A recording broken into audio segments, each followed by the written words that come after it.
Give me a moment with your friend. I've never been on trial for my thoughts before. Welcome to the Only One Mic podcast called Gerard, Brooklyn Dre, Just Me.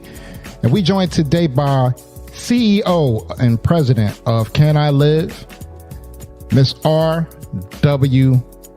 Jones. How you doing, Miss Jones? Come on in. Ow. Hey. I'm in the house. Ow. Good to see you. Yes. How y'all doing We today? do it all right. How about yourself? Doing great.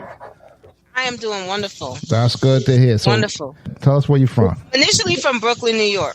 Oh, So born and raised in Brooklyn, New York. I moved to Plantation, North Carolina for a little bit. Now I'm housed in D.C. part of Brooklyn. Brownsville, Marcus Garvey, Livonia. Yeah. Crown Heights. This is where we Right. yeah. Stand Here up. we go. Nicely. This guy. Yeah. He says, I'm from Brooklyn too. Yeah, Of okay. course, we always going to say that. Yeah, yeah. Say it. We That's like- where you from. We We're like always gonna you. say We moved too. You know what I mean? Actually, we're not that far. We're in Delaware, so you in DC, so you know. My husband be looking at me like every time I say I'm from Brooklyn, he just looks at me like, "Are you though?" Yeah, Because you yeah. moved to the suburbs. Are you really? Yeah. See you in Washington. What is it? Northeast. Northeast. Yeah. Yeah. I have a couple friends out there. I used to hang out in DC all the time. DC is all right. Everybody's like, Me and eh. Andre like, I don't know. I like DC. I like DC. Well, I mean, I don't know how it is now. I haven't hung out there in a minute, but DC was all right in the 90s, early 2000s. It was kind of bad, but I was going to Club Love and Dream or whatever it was. I was having a good time out there. I like DC. Is it Club Love? Yeah. I don't know. But yeah, I went out there for a conference, and I liked it. Not like I New mean, York. it's a beautiful place, but it's just one of the weirdest places I've ever lived. I promise you. If someone ever said Men in Black like was a real thing, I'm like, and I know they were housed in DC. Like that's where headquarters were. It's just a real weird place. Yeah, The that whole, architecture is beautiful. It The is. architecture, the way that the city was built. City was built by a black man. Mhm. Okay. Okay. Benjamin Banneker. Okay. yeah. All right. Was So we're gonna jump right into it. So Racquel, I find your story very interesting. All the things that led up to you starting Can I Live and trying to help a lot of people, get off the the yoke of the welfare system. Which is a good thing because we know, especially us being from New York, being caught up in that whole system of public housing and welfare benefits and things, WIC and all that. It's just like some people get stuck in that mentality and stay in that mentality and don't come out of that mentality and pass it on to the next generation. Tell us, what's your story? What got you to the point where you wanted to reach back and help people, by way of your personal experiences? I don't want to tell your story. I want you to let our audience know.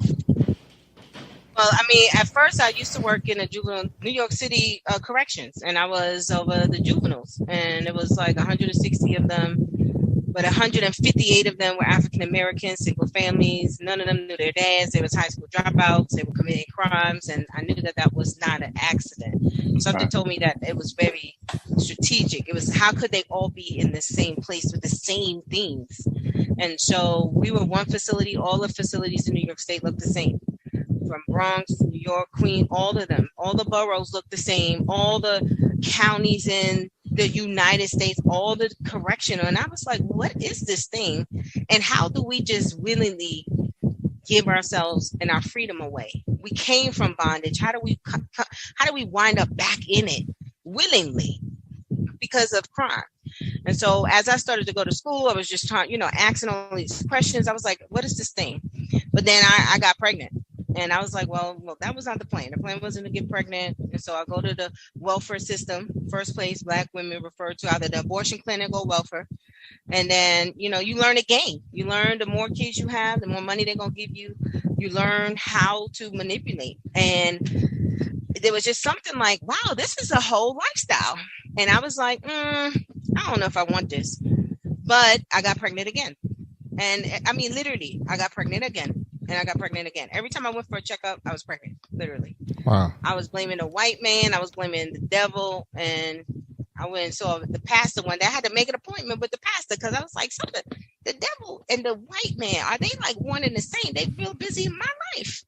And he was like, the devil ain't busy, you busy. That's right. That's right, yeah. He was like, you real busy. And I was like, oh my God.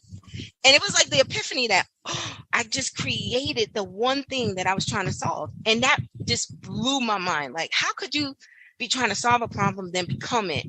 And so it was more so mental for me. I had to find out what this was and how did I become a part of this 3 dads all in a child support system. And it was like, what is this culture? What is this thing? And so it was just a journey of exploration. And then I started to literally find out that there was systemic, institutional, strategic movements that started, and no one knows when or where. There are some pivotal points in history that will tell you exactly when these things started to migrate towards the breakdown of the Black family and all that. But I had to take responsibility. I was like, you know what? I still did something to get here. So now I'm going to do something to get out.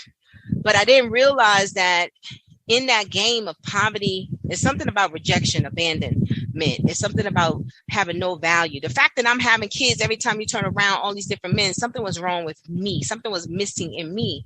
And I was looking for that validation elsewhere. But, you know, you going to work every day, you getting paid, and you broke. By the time you get your check, you broke. I never could even, you know, dreams of taking my sons to Disney World. That was like, that's never going to happen for you. So I was like, I don't want to be one of these little welfare moms that's broke and cursing their kids out in the street, you know, beating their kids down because they so angry. And I just started to look at my life and I looked at my family and I was like, oh my God, all my families live in the projects.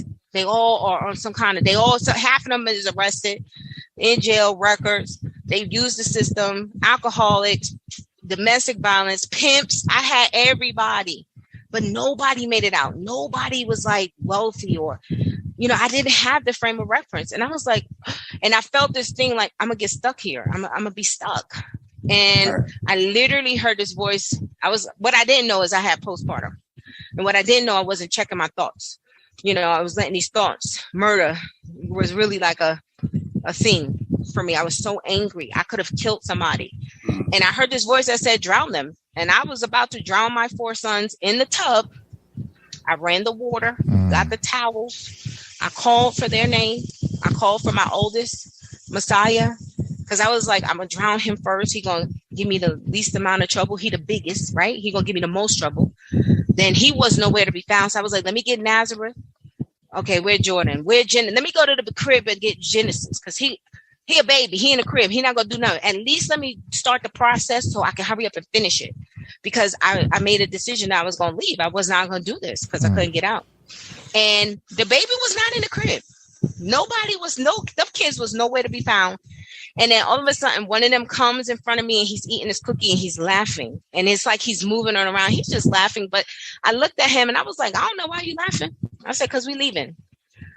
And he just starts laughing more. And before I could walk towards him, I was like paralyzed in this joy and laughter. It was something so pure and innocent about his laughter. And I could hear in his laughter, hold on, like, wait, hold on. It gets better. And whatever that was, I know it was an intervention because the Lord hid them kids from my eyes. And in that moment, I fell to my knees and I prayed one prayer. I said, Lord, if you get me out of this hellhole in my right mind, I'll come back and help others like me. Because I knew we wanted out. We just couldn't get out. We didn't know how to get out. And just like that, I got up off the floor and I started to become super organized. But I knew that the person who I was that could have made that decision and who I needed to be to get up and wait and hold on they were not the same person. And so I surrendered in that moment, fell and prayed one prayer. And God kept his promise. And so 20 years, I remember the social service, they told me, they was like, we're not going to pay for you to become no attorney. You're going to have to come out of school and become a CNA. And I was like, I don't want to do CNA. I'm not called to do CNA. And that's when I told Tanif, like, okay, bye-bye. I'm going to leave the welfare system alone right here. And I'm going to chart a new course. But I knew that the system, I remember looking at the social service system and I said to it, I said, I don't care if it takes me 20 years. I'm going to change you because you are a crooked, deceiving, oppressing creature that says one thing on its website and brochures, but behind closed doors, it does a whole entire new thing. You literally are always one day, what they say, a day late, dollar short. Right. Yeah. You literally will overqualify. Like they would say, you don't qualify. You're actually $1.16 over.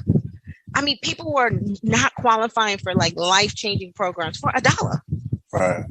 That was like, what is this thing? So that was the journey. That's the journey that fuels the whole "Can I Live," the whole welfare movement, you know.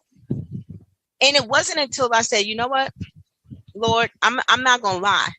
Because the system will make you lie. You gotta hide your coins. You can't be telling them this. You can't be telling them that.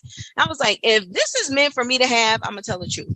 And when I started to tell the truth was when I started to learn that you can actually own your business, and be on welfare. You can actually, get monies from school and they don't count it. And so I just started to tell the truth. And then all of a sudden they're like, yeah, you could do that. I'm like, well, why don't y'all need to have the posters out in the lobby telling people that they could do this, but they don't promote that. So why do you think that is? I mean, because I know everything that you just explained. This is a big business. So I know that keeping people on welfare actually kind of benefits the state government as a whole. So, can you walk us through how that looks in terms of like what they get out of keeping you there? Absolutely. So one of the things I like this analogy. I want you to think about public housing. I have people in pink houses and stuff like that. I want you to think of a mom, one unit, one door. Not only it's like jail. I always say the moms is in public housing, the dads is in the dang on prison system. But if I keep her suppressed, if I keep her from moving forward, what's the chances of that idle mind producing for my system? I'm going to produce through mental health. I'm going to have the Medicaid system rampant. You're going to have poor health. It equates to, a deterioration of your mind, a deterioration of your body, poor eating. I'm going to make sure these communities are in the hood where you got Chinese food and pawn shops, liquor stores on a plethora, plenty of that. And what's the chances of you getting into some kind of trouble, fraud, food stamp fraud, check fraud? Then your kids, there's no programming. So I'm gonna make sure, they don't want to just starve to death. They got to eat and you don't have the money. So how they going to survive? What's the chances of them, fueling my system? Yeah. Absolutely. And they're going to probably do something that's not above board. So they're going to feed my criminal justice system. And I'm going to make sure my police, because then what happens with alcohol, come violence, come with poverty, all of the crimes you see our brothers and sisters in jail, they're crimes of poverty, robbery, gang, drugs. They just trying to survive in an economic underclass. And so that's the way the system is, because look at who we fuel. You go into court, somebody's in juvenile, what they call criminally involved somewhere, tickets, domestic violence. You keeping the police at the doors all the time. It's like PTSD, pretty much. Like I tell people all the time, everybody. And I was in the military, and we talk about when the first time they started talking to me about PTSD and stuff like that, and I was like, wow, it's kind of ironic with PTSD, because we all that grew up in Brooklyn, we grow up with PTSD. Like it's certain things in the PTSD guidelines where it's like do you feel comfortable with your door unlocked in your home, or do you sleep with a firearm and all the other stuff like that? And I'm like, we came out of the neighborhood with these minds. We came out of the neighborhood with these mindsets, So I hear. And then don't forget that they also put the crack in our communities. Like, let's make that plain too. Like deliberately, we know that, right? So here they go, put the crack in the community, create the perfect storm, and we're just like lab rats. But so we fuel the system. You know what's funny about that? I was talking to my son, and now we live in Delaware. We moved out of New York a while ago, and I was telling him, like, at one time or another, like crack houses had lines on them, and he couldn't understand that. You know what I mean? Like, we understand it, but he could not understand that. They're like, I remember like crack houses was like a club almost, you know what I mean? So I say that all to say that, I say that all to say that, now when you tell that to other people, they kind of seem like it's not fathomable, but we all know that it was a reality. So like you said. Oh yeah, that's a reality. Yeah. So I normally just show moms, what I do is I go in there and I check their thoughts. And I'm like, well, if you're having these kind of thoughts, because I was there, low self-esteem, low self-worth, rejection, anger, bitterness, unforgiveness. I mean, you could just keep going on and on. And I know half of them want to kill the kids and just didn't. Half of them want to kill the baby's father and can't. And so that's real things. That's stuff that most people don't even disclose out of their mouths because your kids will be taken away. Right. And so they're living in these silent prisons, and they suffer. They suffer in silence. So when I share the story of how I was going to do it, they're like, whoa, okay, it's safe. And then I get all of the late night, I was going to kill I want to kill. And I was like, well, please don't tell me you're going to kill. You want to, because then you really need to talk to somebody else. And so just always having therapists on call, on deck, because our women will not willingly, openly share the naked truths of those dark thoughts that are happening, evading. Come on now, if it's somebody, you can't be having happy thoughts. You're not having prosperous thoughts. You're not having thoughts of moving up and moving out, or else you would be, your body would be moving towards that way. And so it's something that's so unhealthy. It's the only thing I can say is like, you want to move, but you just can't. It's like trying to run, but having these anchors on your feet. Your story it's amazing. And the fact that you were able to even admit that that's what you were going through, a lot of people don't even, that probably was part of your healing for you to be able to say, like, this is what I'm going through right now. This is the way that I feel. A lot of people don't know how to process certain things like that. But my question to you is, and correct me if I'm wrong, so basically your mission is to get 1 million moms off of welfare, right? So how many moms have you helped so far? So me personally, single-handedly, I've moved almost 600 moms off the welfare system. And so we tried, it was based on me doing it. People were like, Racquel, you really need to formalize this thing. You really need to kind of like create a whole thing about it. And so that's how the 1 Million Moms was created. I was like, because I was just doing it by myself. I was like, I just want to move moms off self-sufficiency. They was like, that's too boring. That's too long. Just move them off welfare. And I was like, you know what? That sounds kind of kitschy. And that's when the 1 Million Moms of Welfare was birthed. And that's when I was like, okay, so how would you duplicate this, scale it? And that's when the whole strategy came in. And I tell people all the time, if it's 3,000 housing authorities, if they just committed to 30 moms every single year for 10 years, we have 1 million moms. And it's not reinventing the programs. It's not creating new laws. It's just making some minor adjustments. Me getting in front of the moms and saying, hey, this is how I did it.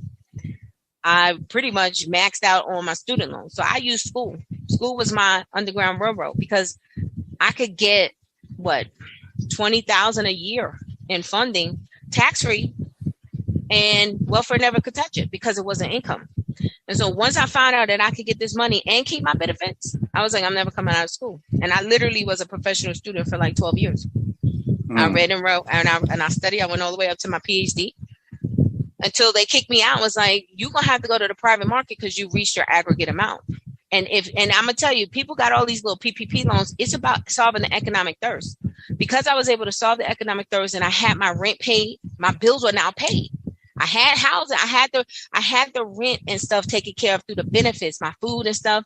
And all I needed was a little bit of extra money to keep the stuff. And whatever was left, I invested in my business. Then I was able to sit in the boardrooms. And I went on these commissions and I started to see how they was moving. Because if you go into any boards and commissions, you look in your local cities and states and look on your boards and commissions, all you want to see is retired white folks or government. Right. And so they're making the rules of engagement. And that's when I was like, ooh, now I'm seeing the game on another level. And then all I was doing is crafting a solution that would counteract. And I had a white woman come and tell me, she said, Racquel, if you could find where all the systems touch, she said, you will make a difference. And I said, well, why can't you just tell me? She said, because I can't. She ran a whole Department of Social Services in North Carolina. She was like, the systems touch and they touch on purpose. So that's where I started to really do my studying and saying, okay, I see this system. I see how they connected. They're literally gates and doors from one system into the next for us. And that was heartbreaking. That was heartbreaking to know that my government was so complicit in my demise. Is there anybody that you ever turned down? Like if somebody comes to you and I mean, like if they don't look like they're like serious about being on top of what they have to do in order to be successful in your program? Or? Actually, we don't attract them. So there's 3 lifestyles. I have a trailblazer, which is my situational poverty. Those are moms like me. They Houdini. They getting out no matter what. I got my transformers. They need a little help. They generational. 1 generation in, 1 out. They just need the right support team. That's really who I get. My trailblazers and my transformers. And my totally resistance don't even come near me because they already know they're going to be held accountable. So they don't even engage. And so I don't spend time on totally resistant. So we build our program with certain type of projects, initiation, boot camps. You get through this, you do this way, and you show up every day on time. You know what I'm saying? Like, it's just, do you want it? The reason why I asked is because you said in order for you to be successful, your first thing is that you kind of recognize that you had a problem within yourself that you had to straighten out first. So I was wondering, like, you know, like when you have people that come in, or there's some people like on the fence, or, you know what I mean? Or are they coming in the gate just like gung-ho about trying to get things right? Oh, yeah. They gung-ho. Most of them, they gung-ho. Like, I never had a mom that's like, now, don't get me wrong. Some of them are so depressed. Right. And they'll come in, but I got, you know, gingivitis. I got bronchitis. I got all the itis. And I'm like, you got 2 more itises to tell me before you can't do no more itis. Because it's now, do you want to be healed? Do you want to be set free? Right. Now, if I talk to you the next day and now you got narcolepsy and all the epilepsies, then get off my phone. It's funny, but it's funny that you say that because I'm almost scared to even say this because we got family members that's going to listen to this, and we got so many that's on welfare that it could apply to a lot of people. But the reason why I'm about to say what I'm about to say is like in regards to the sicknesses and the illnesses that they come up with, or whatever the case may be. I know people that have been claiming these sicknesses and illnesses for long periods of time, and have been lifetime welfare recipients, so let me tell you something. it's that listen, and they're not gonna admit it. Some people will admit it and they should be ashamed, but that's what the system did to us. It brought us down so low. I got women who will tell you I gotta go for my disability check, so they pop in Zoloft, they pop it all kind of Ritalin, they don't take showers for 3 days, and they go in there smelling like crazy, barking like dogs, and I'm like, that's you. Well, the new hustle too is the kids. They didn't put the kids on the kids, drug. School's telling you, well, this kid has ADHD, and you're like, okay, ADHD, you could get a check. Yeah, you get a check, and they're just all right. As long as they pop these pills and you sign this paper, you good to go. Couldn't do it, and I had a son that really had ADHD. It messes them up for life. It messes them up. Yeah, I couldn't do it. But I mean, come on now. If you tell somebody to sit on your gift, you telling people sit down, don't produce, don't be human, because as human. Everybody, we all, that it's just in us. It's a human thing to have an idea and try to work on it. But when you keep pushing people down, saying, no, you can't get here, most people take the path of the least resistance. That's just what that is. That's nothing. That's not black or white. That's just human. I just think that we've just been so oppressed that everybody got to get their come up. What's your come up? If the disability check is your come up, then you're going to do whatever you got to do to get it. If your children ADHD check is the come up, you're going to take it. You in a low place. And hopefully, through the movement, each one reach one, teach one. I only need 1 million, and it's 40 million in poverty. I only need 1 million. Right. Because 1 million will drop the bottom out of the system. 1 million restored, because it's not just moms, because you can't move moms off welfare without dealing with the fathers. Right. In fact, child support was a predictor. One thing that Congress and them do, they love these research reports. They'll run a whole report, go research to see how people. Did anybody tap into this thing yet? Child support was an indicator. They could see how long she's gonna stay on welfare by how much child support she received. So if I keep the men far away, if I keep them not able to engage, and I keep them just producing more babies, she gonna produce for me. What's the weirdest thing that you were ever told at social services or when you went to receive welfare? Because I know I lost my job probably like 2012. I lost my job. And at the time, I had already had my house for 6 years. But now I needed assistance in paying my mortgage. It was crazy because my hot water heater and my furnace went because they went in the basement and there was a flood. So it was like crazy stuff happening to me. Like really, I was really like at a low point. Yeah. So I went to get help and they said to me, "You don't have any dependents?" And I was like, "No, I don't have any dependents." They were like, "Well, maybe if you had some kids, you could get some services." Like, So go have children. yeah, so I was wondering, like, I've been working since I was 15 years old. My first job was Carvel. Like, I always had a paycheck, so I've been paying into taxes for the longest time. So you mean to tell me, as a single person, you didn't do right unless you go get knocked up and have several babies, and then maybe we might help you. You see what I'm saying? Yeah. So I'm coming from the opposite side of the spectrum, but I'm just wondering, did they say anything crazy to you? Outside of them telling me, for me to come out of school because they're not going to pay for me to get my law degree, that I need to go in CNA, the women themselves, I just think that, I hear low stories. I think the one I just said about the barking like a dog for the disability, I had some girl, she straight up, she just sue people. She'll go to the shelters and fall down and then get surgery. Wow. She got a whole racket. Her attorney, she done had surgery on both knees twice and done have about 4 lawsuits. And I'm like, and then I never saw you sue the shelter. And then the shelter must have already got a hit to it because they got a clause that says if you sue us, we getting half of your check. So she had to give half of the check to the shelter. But that stopped that right there. So we're going to walk straight and everything. Like, but I'm not going under the knife. Like, it ain't that serious. It's not that serious. I got a couple who was going to divorce on paper. Like, they were going to separate just so they could keep the housing. And I was like, I was like, do you love your husband? She was like, I do. She was like, we are in love. I said, your rent is $600. You telling me between both of y'all can't get that? You gonna put on paper, and he gonna go to one unit and you gonna go to another for $600? I was like, you might want to watch out. Don't do that. I think that all plays into how you was raised too. Like for me personally, our mother didn't, I'm not looking down on nobody that went on welfare or anything like that. Because if you got to do it, you got to do it. But, my mom was born in the South, but she moved to Brooklyn when she was in her teens or whatever the case may be. Yeah.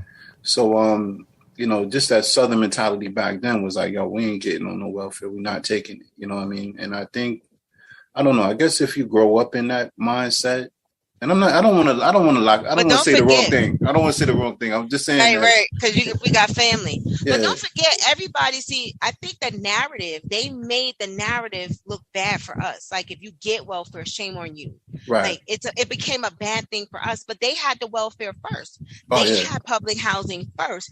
And to them, it's the good old American way. It's my taxes. It's my privilege. Like, it's just mindset. So we say everybody's on welfare. Because guess what, veterans? That's government tax money. Right. That disability check, when you go to school, when you go and get if you're a mortgage or homeowner and you get that mortgage deduction, when the bailout happened, the banks got it. It's just that on their side, it's a prosperity move. On our side, it's a degrading, deplorable, shameful move. Mm-hmm. And so what we're saying is we don't want welfare. We want welfare. We want a fair distribution of America's wealth. The rules are punitive on this side of the track, but over here, it aids in prosperity. So everybody, we're trying to take the shame out of it. Like, because if you think about it, while our game is low, they play a dirty game, but they just play it on a higher level. Because anybody that can ensnare somebody to that degree, like mice in a maze, you sick in your head. You're not prosperous. You a liar and a deceiver, and you like playing tricks. So you're not even like, you're sick. Right. And so these sick games come into a people and they only know about to, play sick games. Like, I don't know if you guys know, but you could buy a house with your Section 8 voucher. Most people don't even know that instead of you being the renter, HUD will pay your mortgage for 15 years. Yep. Yeah. I never knew about Section 3. A lot of you guys know about Section 3? Yeah, please explain that. Yeah, why don't we know about that? So back in the day when everybody heard about the Watts riots, right? Yes. Lyndon B. Johnson was trying to study why do black people rioting. So he put a commission together. They was like, they rioting because they tired of the way there's no economic opportunities. And so they put these ideas together, recommendations, and Lyndon B. Johnson was like, we're not doing that. Racism back then. But then Dr. King was assassinated and it was like, we got to do that. So they made the Department of Housing and Urban Development a part of an enforcement, like a task enforcement to ensure that anytime HUD spends money in certain places, y'all got to make sure that employment, training, and contracting opportunities go to low-income people. And so we're talking, $18.9 billion every year that got our name on it. It's supposed to go to us. But HUD doesn't enforce it. Housing authorities overlook it. Contractors say, oh, we don't hire nobody. We don't need nobody.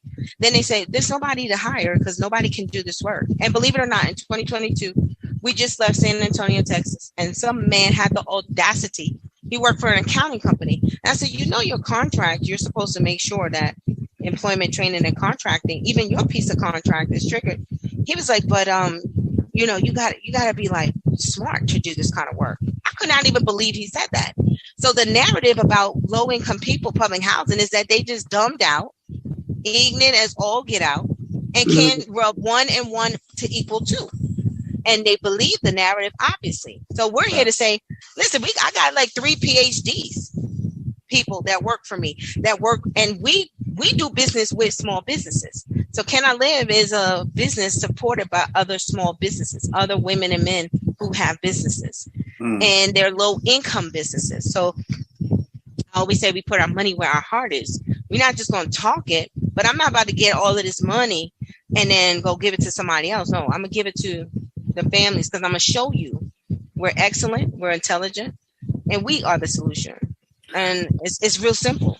So are you operating strictly out of DC, or are you in different areas, or how do you handle your thing as of right now? Because I see, you got the bus and everything, and you go to different states. Yeah. Okay. Yeah. So we're a national public housing tenants association. We probably garner maybe more than 3.5 million in funding. So we go after contracts, grants. Okay. And we do the programming. Now, our programming, most of our grants right now are in the DC area, but we just recently launched the tour, and we have a couple of contracts in like New Haven, some in Alabama, where's this other one? Maryland. So slowly but surely, but when we roll up looking for the money, the housing authorities is they're going to be like, what? Right. Yeah, because, and if you don't, like we will file a class action suit. Like we are at that place. Well, quick in different question. States.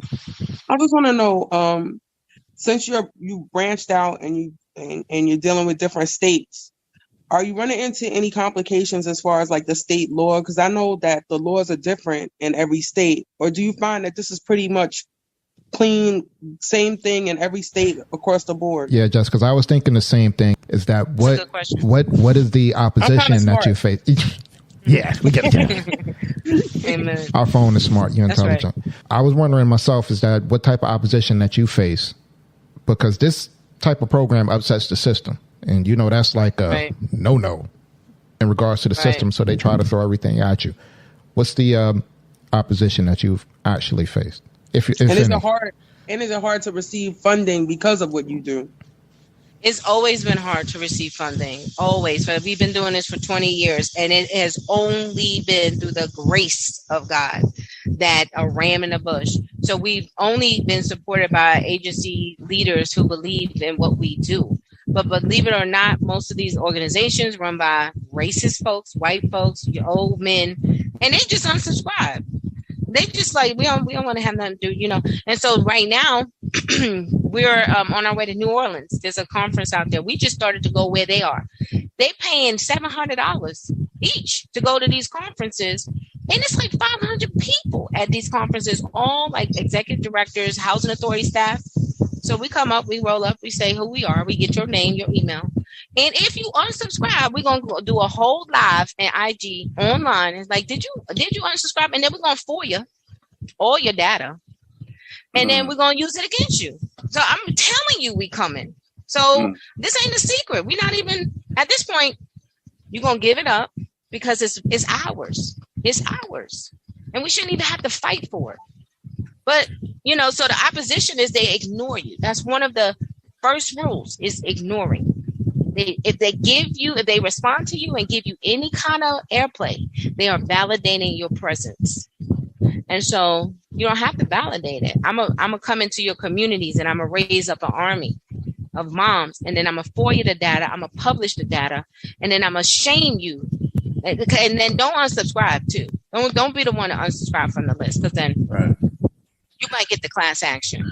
So do people also donate to you guys, and how can somebody support you? Amen. So most people don't donate because I don't think most people know that we're here. So we just got to the point where we can afford a PR person. Plus we realized without marketing, nobody's going to ever know that you're here. Right. And so she's been bomb in just putting our stuff out, getting our stuff, just out there. She put some sweat equity in it. So she was like, this is just too important. We really have to do something. And so if you just go to canilive.org, you're going to see us support us. And we're on Global Giving. We are on Amazon. Every time you shop at Amazon, if you go to through our Smile account, we get a percentage. Now I got a little beef with Amazon because I promise you, I've been on Amazon Smile for 3 years. I haven't even gotten $10 total. So I'm like, well, what kind of purchases do you need to purchase? Because I know I done rang up a nice list for myself. Right. So is this a scam? Because they said they done got 10 million in gifts, and I got $10 in 3 years. Wow. Wow. They probably just from. So I'm like, what? And I wrote them like, okay, well, what purchases? What kind of scam is this? They probably want you to get some high ticket stuff. But I asked them. Still they doesn't didn't matter. Respond. Still doesn't matter. That's ridiculous. $10, like really $10, and I know we shopping on there. Well, I used to do FBA for Amazon, and one thing I will tell you is the company that I was working for at the time, they wanted to start their own store, through Amazon, like a lot of companies do, to sell their product on there. So I was setting up the FBA account, and I know that when I went to try and get help from them, it's very hard to get in touch with a real person. Everything is really done by the computer. Yeah. And it's by this little chat, you have to talk to this little bot, and it's very, the questions that you ask, they already have the answer laid out, or they say, read this article for more help. So it's hard to get a live person, but good luck on finding out how you get them. So, I mean, you can do the shop through Amazon, but it'll probably just be better to get a paid donation. So we need all the support we can get, because ain't nobody coming to support us. We will have to support ourselves through this. Yeah, I was thinking, in regards to the donations, because I, like a person like myself, I mean, we grew up in the hood, and this is something that I definitely would donate to. You know what I mean? So I was just wondering, I appreciate that. Yeah, girl, listen, gas. Oh, you see the gas? Talk about it. Yes. Oh gosh. To take a picture, the gas was $8. $8 in California. Yeah. I couldn't even believe it. It cost like $500 something. I just stopped counting. After $250 filled up half a tank, I was like, Lord, I just put the card on there like, Father, you will supply all our needs. You will supply all our needs. Yes, indeed. Especially with that bus. Man. With the bus, yeah. And speaking of the bus, how often are you on the road? I know this work keeps you moving all the time. So I mean, we're permanently here now, so I'm in the bus right now. yeah, so like anybody that's listening, if you hear any bus. background, she's nice enough to talk to us while she's actually on the motor. So, kudos for you for that. We really appreciate it. I am on the bus. Yes. But you're not driving the bus, because that would be super dangerous. No. We're parked in the RV site. Yeah, no, they got these RV parks out here, and a lot of, not us. We're not out here. I probably ran into one person, but it's so peaceful. I'm like, oh my God, I'm never going back. I don't know what my life will be after this tour, but it will not be DC. And this is like a whole different level of living. And where are you at right now? We're in Amarillo, Texas. Nice. 13 hours from New Orleans. We're going to New Orleans and then Baton Rouge. And so then to Texas, then back to California. So we left Stockton, we left Oakland. And so we out here on this West Coast for real. And every night you got to stay in a, they say count the cost. I was like, well, Lord, I didn't know about these costs. Like you got to stay at a place to plug in if you want electricity, if you want to like do your water. This is expensive.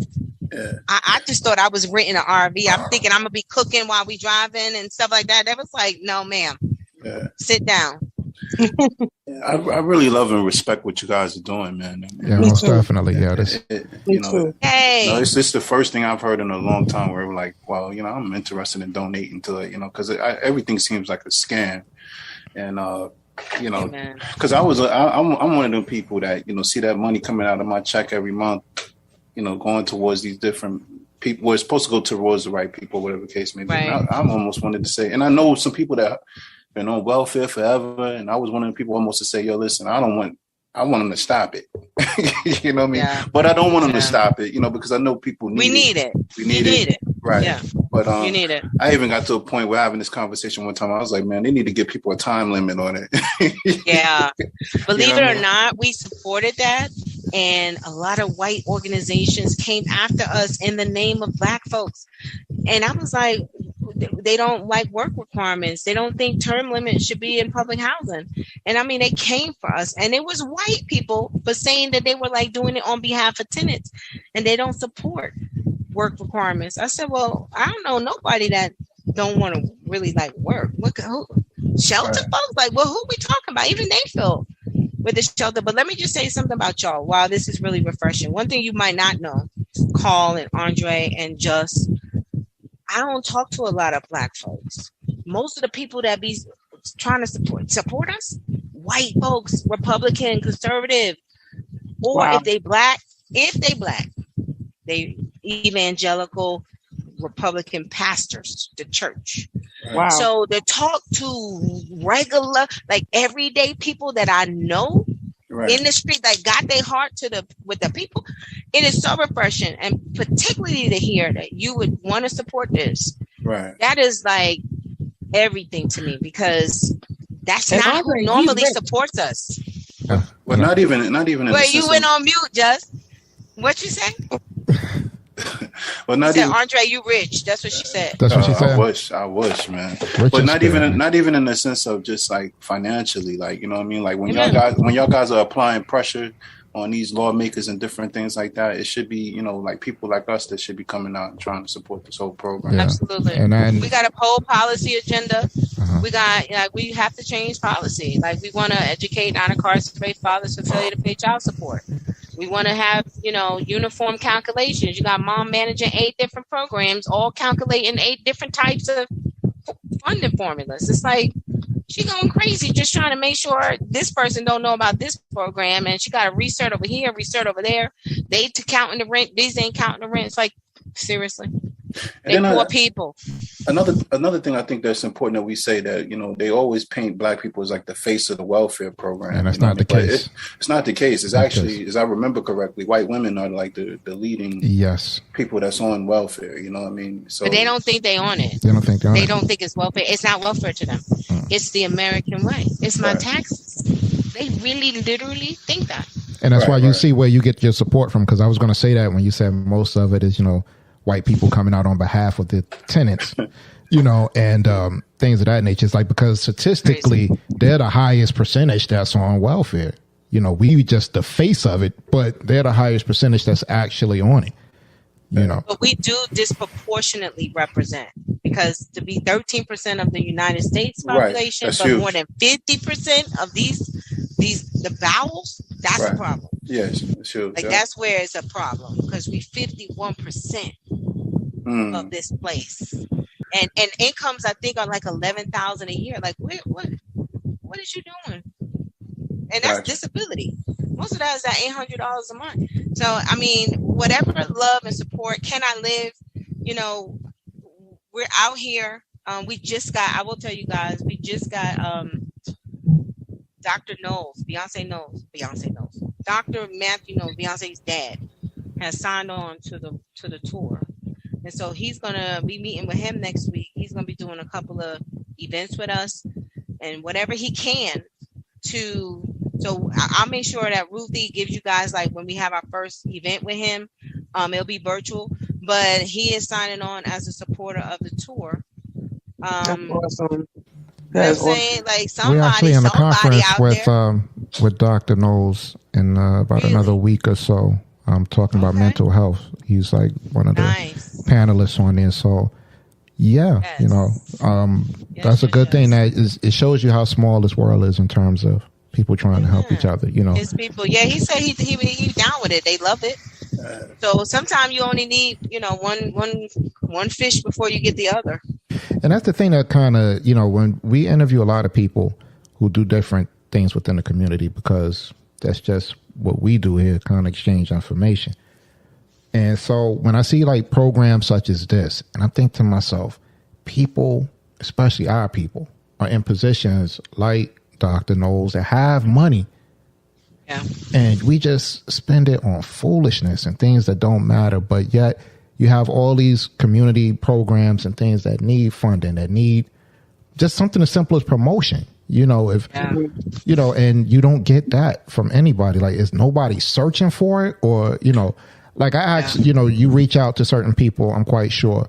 And I'm quite sure that just like a lot of people who are doing things on a grassroots level don't want their thing corrupted by different hands being in the pot. Do you reach out to anybody and like your selection process of who's going to support this work, or you just like, we grassroots and that's it? To be honest, it's just been so much just helping families one at a time. I'm just now, and I mean like last month, just now.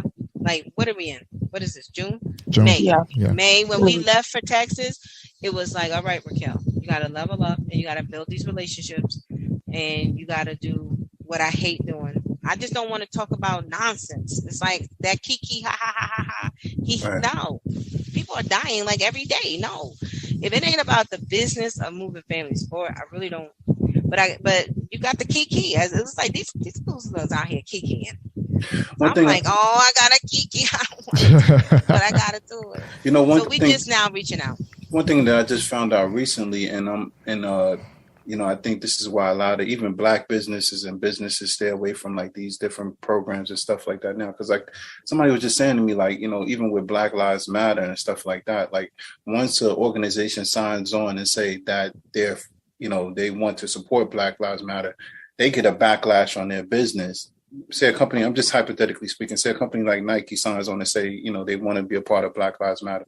Then you got people on the back end saying, we're protesting it now. We're not purchasing any items from them because of the fact of the Black Lives Matter. So that kind of speaks to what you were saying earlier in regards to, why a lot of big companies don't support, and if they do support, I think they try to be like silent partners and stuff like that, but it is what it is. I hope that changes. I hope that changes, but I'm the one for it. Like, this is real. This is 20 years roots. You're not plucking this over. You're not, no. We done been there through the fire already. I got stories. Yeah. I got stuff back here, but, I don't know. I think my story, it's just so powerful. Right. That it's like, how can you not? And who else is doing this work? And so, United Ways, Red Cross, the people that get the lion's share. It's like, well, what have they produced? Yeah. So I just rather do the work. We need a Can I Live gang in every state. You know what I mean? Yeah. Real. No, seriously. Yeah, you need that truck. You need that truck everywhere. Because you're seeing like just roll up to the different hoods. We do. It's devastating, though. I'm not gonna lie. Yeah. It's devastating. We went to Houston. We rolled up. We just came out and we just started talking. And I think that night I broke down in tears. Just like because I just have not seen this level of just our kids being lost our kids are so lost. They out here in these streets, and the mamas is not there. The mamas is in the house, like high. Everybody we engaged was high, drunk. Everybody, and then you know what I'm saying. The Arabs had all the corner stores, high $3-4 for a bag of chips. Mamas out there with their little G-strings on, booties. The guys just like billing on each other. It was just like, I was like, it was just so overwhelming for me that I'm like, how do I like? So sometimes I retreat, I fall back because I'm like, I can't. And even though I got my partner, but I'm like, I can't do this by myself. Yes, you can. You built for this, else you wouldn't be in the position that you're in. You're built for it. I think it's overwhelming. But you shouldn't do it by yourself. You shouldn't have to. And that's the point. Hey, listen, man. If I could find a way to get down, let me know, man. Yeah, because we're gonna listen. Where are you guys from? Where are you guys at? We live in Delaware. We live in Delaware. We live in Delaware. Say they from Brooklyn. So you in Delaware? We're in Delaware. Okay. She's a hater because she's from Yonkers, man. You know. I'm in New York. People in that other borough. Yeah. I'm in New York. Okay. Yeah. Okay. Yeah, you sound like you from New York. Yeah. I mean, we got any kind of strategies. Like, I'm gonna put my phone number in the chat, my email.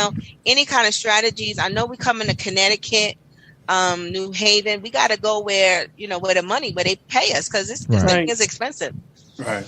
And until we get Jay-Z and everybody else, I will tell you, we in this documentary called The Race to Equality, and it has Ice Cube, in it. This is supposed to drop in like September. Okay. And so I'm excited about that, because we're in that. Like, I'm the lead feature in there, so I think that will raise our footprint a little bit, awareness a little bit. Okay. But here's my cell number. It just text me, email me, and I need pray. Yes. Even if it's just any kind of support, because it is. I can't even explain it. Yeah. It was such a pleasure meeting you, Racquel. I'm glad you came on our show. Thank you. And Racquel, thank you for having me. Thank you for even saying yes. Yeah, please know that no matter what you do, you have a house here on Only One Mic, to promote whatever you need, especially too when your documentary comes out. That needs to definitely be on the forefront of some things, and anything like we can help to promote social media, anything like that. Just email me. I will definitely make sure we connect up and just share. Because that's another thing. I'm trash with the social media. I'm trying to get it together. Yeah. But I need to push this stuff out there. Yeah. Whatever we got to do, if we got to get just to embarrass ourselves on social media in order to. Yeah. We got to what the kids like, Justin, get our views the TikTok challenges. That's what they call it these days. Is that what? Yeah. Well, yeah. You like the TikTok challenges? You throw some oranges on your head or something. I don't know what the kids are doing. She'll do it. They just put you out there. Yeah. That's how they can't rep Brooklyn, because the real Brooklyn person wouldn't have said nothing like that. You know what I'm saying? You crazy. Do you know what's going on in New York right there? I do. I live right near the Bronx. I'm right here. Near the Bronx, not in the Bronx. Okay. All right. But let me tell you something. If you're in the Yonkers, so here's a plug just for everybody. Yeah. New York City housing. Everybody, they're huge. They're the biggest housing authority in the United States. The whole public housing terrain is privatizing. Mm-hmm. And so residents and these development, they can own a piece of that development deal. And that's the conversation that they're not wanting to share. Wow. So if you guys got to, get on Can I Live? We got a product called Radar. Radar is the foundation. If you look at the truck is powered by Radar. It's the foundation of laying down the laws and making these rules applicable and executing the rights that residents have. Even low income, you even got to be in public housing. If you low income in the city, these dollars are geared towards you. Okay. So the fact that this is going to be the biggest heist we've ever seen. Public housing is up for grabs. It is privatizing, and we are not at all. They giving us a new stove. That's all the residents is getting, the stoves. We can. That's a whole part 2 to this particular conversation. So we got to set something up, Racquel. Have you come back and discuss this? Absolutely, I would love to do that. So before we get ready to wrap up, we want you to please tell us how anybody out there can support the cause. Of course, you mentioned Can I Live, but please give us some more.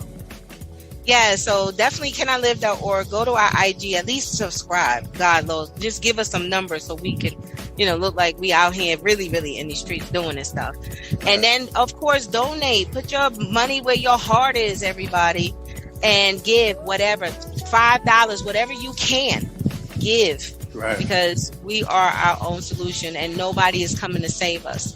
So you better get your boat and your raft and your oars and get to rowing. That is a true fact. Gotcha. All right. And the Only One Mic podcast is available on all major platforms that you stream your podcasts on. Also, check out our Only One Mic podcast YouTube channel to catch up on the past and current shows like this one.